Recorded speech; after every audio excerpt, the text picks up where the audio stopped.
Llegó el momento para todos los lucenses de Viveiro. El momento de desvelar el nombre de nuestro local exclusivo Cachopo King. A tan solo 100 metros de la playa de Cobas, tiene su amarre un poderoso barco vikingo con una fascinante terraza cristalada.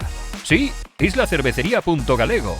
Trae a tus compañeros de armas y prueba sus calamares de la ría fritos. Os encantará su tosta marinera ahumada y sus famosos tacos de racho. ¡Buenísimos!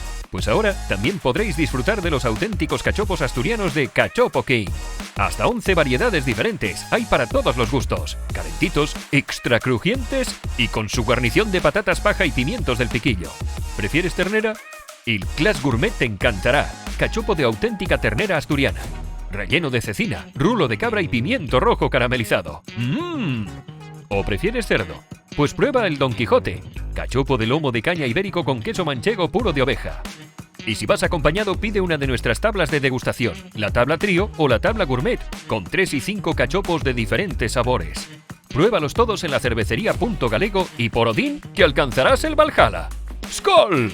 Rúa Granxas 17, Viveiro, Lugo. Hechos 1 a 1, llega fresco a tu restaurante. Somos El Buen Cachopo.